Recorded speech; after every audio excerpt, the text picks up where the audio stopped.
I'm just going to get right into it. So I'm going to be talking about this pickleball game today, not for any reason in particular, but just to kind of get my thoughts out there as well as give advice to anybody who's looking to play. So this is a game of pickleball. We are usually play in doubles, and so just kind of the objective of the game is to try to get to 11 points, and you can only score points when you are serving. When when a team fails to return a ball, that is when the other team either scores or you lose your point. Actually, that's not accurate either. When you fail to return, one of two things happens. One, you either switch servers or you get a point. So you'll see here, my pal here, Russell, he serves the ball cross court, and the other guy returns it, but it lands out. Because it lands out, we get a point since we served that point. So he serves again, he returns it, we run to the kitchen, because at the kitchen we'll be able to defend our side of the court a lot better. When we hit lightly into the kitchen, this is called dinking. And it's important to master dinking because that is a good way of controlling the ball, as well as preventing the opponent from hitting too hard. So when you serve, you always have to serve cross-court to the other person's lower half of the court. You cannot hit into that space in front of the two. It's so hard to describe this, but essentially the kitchen, that line that I'm standing at right now is the kitchen line. When you serve it, it has to go behind that line and cannot touch that line. You can touch all the other lines when you serve, but that line you cannot touch. So, watching here again, Dan's going to serve. He serves across court. We return. When we return, we don't have to return cross court. We can return it anywhere, but typically you want to return it deep to make it harder for the other team to return the ball. Okay? So, in pickleball, there is a double bounce rule. Essentially, what you have to do is once you serve it, it has to bounce on the other side, okay? The other team cannot hit that ball before it lands on the floor. And when they return it, we cannot hit the ball out of the air. We have to let it bounce. So therefore, it bounces. So let's start from the server side. The server side, it bounces on their side. Then when they return it, we must let it bounce.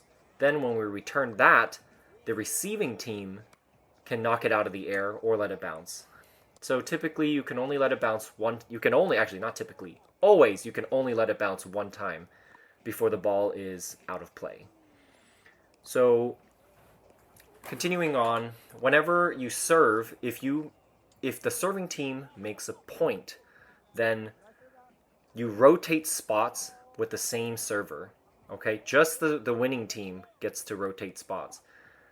Alright, so when you rotate spots, then the other person serves cross court, and you keep going until the serving team loses the point. Now, once the first person who served on the serving team doesn't get a successful point, then you rotate to the second person. Now, the second person serves. If they make points on their play, then they get to get the point, and if they fail, then you do what we call a side out. That means the other team gets to have the point. Not the point. They get to start the serve, but they do not get any points. So let's look at this for example. Dan serves. His serve fails to land into the quarter across court. He does not lose a point, nor do we get a point, but instead you switch servers. So over here we can also see that if the ball from an adjacent field or any field comes in, you call ball and you just restart the play no matter what. Okay? She serves cross court. They have to let it bounce twice. We can hit it any time. He hits it very carefully over, and she's unable to respond. Therefore, we side out since she's the second server. Okay, so now it's my turn to serve. I serve cross court. I have to let it bounce. I hit it. I run up. We try to dink. Keep it. So over there, she probably should not have reached over. Should have let it bounce and just played it a little slower. instead of trying to slam. It's very hard to slam balls that are going low and slow. Alrighty then, you serve cross court, hit it back. You don't want it, typically that was my bad, I returned it too high.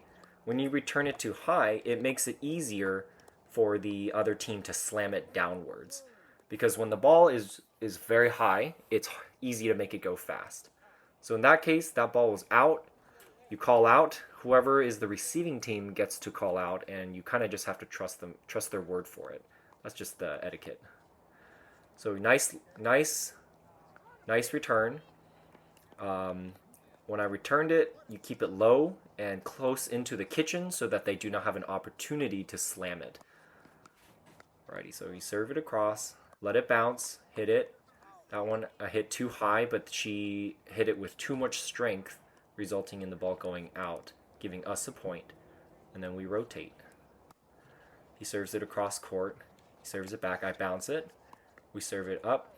The problem was I did not drop the shot, resulting in them being able to either slam it or just gently tap it. And since we're so far back, we can't really prepare for either. We can't prepare for both, so we have to pick one. And we chose to stay back in case they slammed, but they chose to control the ball, hit it softly, resulting in us losing that point. Okay? So this happens a lot. You'll try to hit the ball softly to try to control it, but when you try to keep it nice and low, what ends up happening is you knock the ball into the what do you call it, net. Serves it across, returns it, bounces it. She serves it nice and high. You see how she returned it high, giving us all the options. We have the option to slam it way deep, close to where they are standing, or we can just hit it very lightly, close to where the net is, and so they have to cover the entire field. Alrighty. You see that? Again, they returned it high, so what it gives me the option, to either hit it hard back to where they're standing, or I can hit it softly to the net where they're not standing. So typically, you're going to want to hit it to where they're not standing. Make them compromise their position. And at that one, they knocked it out, so therefore, they do not get that point. They fail to return successfully, therefore we get the point. We switch. Okay, serve across court. Serve it back. You want to do a drop shot on those. That was pretty embarrassing. Okay, so you got to hustle for that ball. Just don't hurt yourself, okay? Apparently, pickleball is a massive cause of a ruptured Achilles tendons. This has happened to one of my friends on her first time playing, actually. Okay, so you see that kind of hit the middle line, but that's totally okay because the middle line, as long as it touches the middle line and is somewhat near the cross court, it counts. Alright, so they got that point.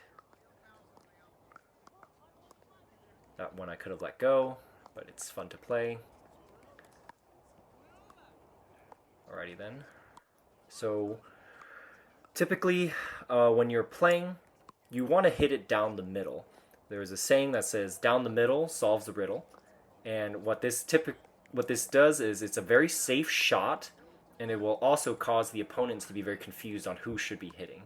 And over there, you see again, when they hit it high, it gives me the option to either slam it really hard or to hit it very lightly.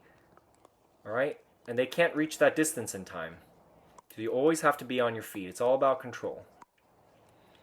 Okay, so we serve across court. We have to let it bounce.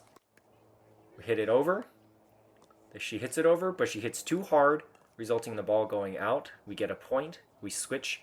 We serve. Serve across court. Let it bounce. Hit it up. And a little bit of team tactics. You notice that when you're further back, it's harder to hit the ball successfully over the net. Because it's just, in terms of angles, it's very hard to do that. You can do what we call in pickleball a drop shot, in which you kind of angle the ball such that it clears the net, lands in the kitchen, and is very hard to slam. And that's when you start dinking. And the whole point of dinking when you hit lightly is to kind of look for an opening. Wait for somebody to mess up, then you go for an attack. But whenever you attack, expect a counter attack. And this will get into more details in more advanced videos, but for now I'm not at that level. So here we go again. We wait for people to cross the field successfully so that there is no interference. You'll notice that the person standing across the server is almost always at the kitchen line because that is the best place to be. So you'll see Russ there, the guy in blue. He tried to hit it at a good angle. If it had kissed the line, it would have been good. But we all make mistakes. So she serves cross court. You hit it back. You want to hit it nice and deep so that they're far back and it can't attack as well when they're far back. Okay? I think that one made it in because it was a good lob. So lobbing is another very legitimate strategy. Essentially, what you do is you hit it high, and your goal is to hit it over the defenders who are forming a wall, a metaphorical wall at the kitchen line where I was standing. And what that does is it forces the opponents to step back, giving up their kitchen, and it gives you time to run up to take over the kitchen. This is more of an advanced move for sure. However, it is a very good one that works pretty well if it's well practiced. You just got to look out for the wind. The wind can definitely throw your game off there. Another piece of pickleball etiquette is you always announce the points right before you serve. You start with your points, the opponent's points, and which server you're on. So for example, I'm not sure how many points we have at this point, but first to 11 wins. So you will say, for example, if we had 5 points and the other team had 3 points, right before we served, if I was the first server, I would say 5 to 3 on 1. Meaning, I have 5 points, you have 3 points, we're on the first server. Okay? Announcing this every time keeps the points more fair, more accurate, and everyone on the same page. It's a really bad feeling when you start saying you have more points than you actually earned, or people take away hard-earned points that you already worked for. Okay? So you'll see here, Russ lost a little control. When we're standing in the back, you're at a serious disadvantage. Your goal is to fight your way back to that kitchen so you can go on the offense, because when you're in the back, you're way on the defense. All right, so you want to keep him back. Notice that, look, he just nicely tapped it. And you can go in the kitchen. Oh, so this is a very important part. So the kitchen is the part that does not have a line dividing it down the middle. It's just this open space right next to the net. Now, you cannot step into the kitchen unless a ball has bounced in there already. So, for example, that's why I stand at the line and not in the kitchen, because that is against the rules. You can only step into the kitchen if the ball has bounced into it. Okay? Other than that, you can hit it out of the air, but you can't hit it out of the air while your foot is in the kitchen. If your forward momentum carries you into the kitchen after you've hit the ball, that is still against the rules and you lose that point. So be very mindful of where your feet are, where your weight is shifting. You'll notice there, when I'm jumping, I can hit it out of the air, but if I landed in the kitchen, I would have lost. That point, that is. Okay? So now, whenever the serving side, we both stay back at the line. Notice that both of us stay back. We don't run immediately to the kitchen because of the double bounce rule.